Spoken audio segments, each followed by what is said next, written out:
Hi, I'm Barry from Cyclologic. I'm here with Nate Koch from Endurance Rehab, and today we are going to talk about the importance of the physical assessment in a bike fit.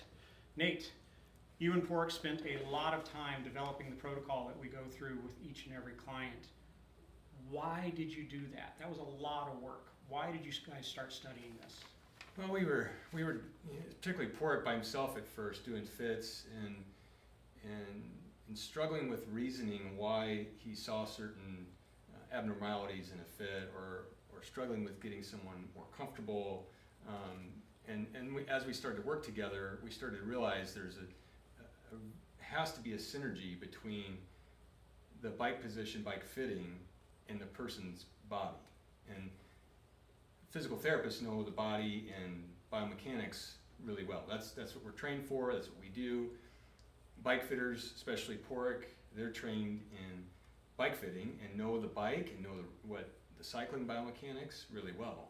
So marrying those two together, you get the best of both worlds. You can get an understanding of the athlete and how their body works and any underlying pathology, and then you couple that with the cycling knowledge of someone like Paraic, and then you can really get a true understanding of what that cyclist, what position that cyclist can really be comfortable in and perform the best in.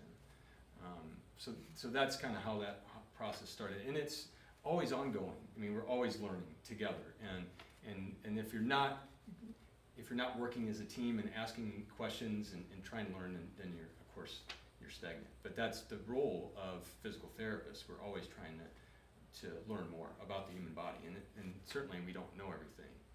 Right. I know that the reason that Paraic built the business here is because Endurance Rehab is right next door, and having that resource has become very important. Being able to refer clients back and forth has made a big difference in both the quality of the writing that the writers are able to do and the results of the analysis. Traditionally in a bike fit, a bike fitter would pull out a goniometer and a plumb bob and place the person in industry norms, Right. which is way better than nothing. But when we start bringing in pressure analysis and high-speed video and things like that, we get better. But what are things that, even if we stopped there, what are some of the things that the physical assessment gives us that we would miss, even with all this high-tech cool stuff in this room? Right. Yeah, we always talk about the tool is only as good as the person that wields it, or the carpenter that wields it, and that's for sure. We have great tools with the pressure analysis and the 3D, but the physical assessment, the part that we can bring to the equation, is first an understanding of that individual's anatomy, and everybody's a bit different. And so, for example, in the hip joint, which is a prime driver in cycling, not everybody's hip socket is the same. Some are deeper, some are more shallow, allow for more movement or allow for less movement. That's one example. Or the next thing is maybe underlying pathology. So in staying with the hip joint, let's say there's a cam deformity, which is a bony deformity on the neck of the femur that may limit motion. So on a pressure analysis or a 3D analysis, you may notice a restriction in range of motion on one side. You may see that in the measurement, in the 3D measurement, or you may see an abnormal pressure in the sit bones left to right using the pressure analysis, but you maybe don't know why. Why is that happening? And you may make changes to get lucky and fix that, but again, you still really don't know why. And that's where our physical assessment can help answer those questions. We may not know what to do, how to change the bike to make that happen, and that's where the great thing Right. working together is. But we can help Paraic and you and fitters understand maybe the why of that. Right.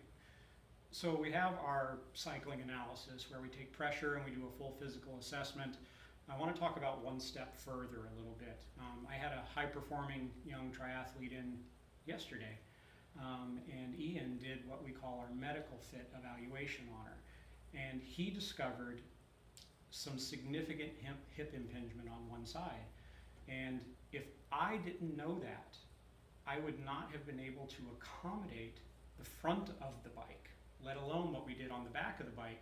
Right. And this high-performing young athlete would have never complained to me. She would never have told me that what I was doing was hurting her hip, because that's just the way high-performing athletes are. Yeah, training is supposed to be uncomfortable, Mhm. right? I mean, that's a lot of people believe that it's supposed to be uncomfortable, not supposed to feel great when you're training hard, especially on the bike. That's totally not true, right? Right. And understanding, like doing the medical fit, we can, like that example, we can help understand what's realistic. Is it realistic to believe that impingement, hip impingement, can improve with therapy, with home exercises, or does that person just need fit changes? You know what, that hip impingement's probably not going to change a lot. Let's give you some things to work on so it doesn't get worse, but then we're going to have to make these changes to the fit like you did. And that's the medical fit can help us determine, what's realistic position, but also what do you need to work on yourself, on your own body, to help getting you in a position that is desirable for you. And to me, that's the most important thing about that next level fit, that medical fit, is after Ian or whomever has made the assessment, we make the changes on the bike, and then I send them back over. And the most exciting part about the medical fit to me is that next step where your staff takes them through the maintenance routine that they need to actually make improvements. Yeah, absolutely. I mean, and that's something we pride ourselves on, is really teaching people how to take care of their bodies and address some of these limitations or restrictions.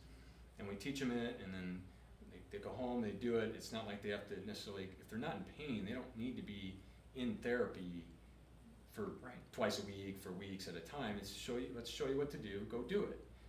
And then let's reassess it in maybe 6-8 weeks, something like that, and let's see where you're at. And just like you do in a fit, you maybe need to reassess fit as their body improves. Exactly. Their fit's going to evolve and change, right? So if they do the work. Perfect. Thanks for your time. If you guys have any questions about cycling analysis and the physical assessments that we do and why they're important, or if you're interested in a medical fit, please check out cyclologic.com or endurancerehab.com, or give us a call at 480-699-5358. Thanks a lot.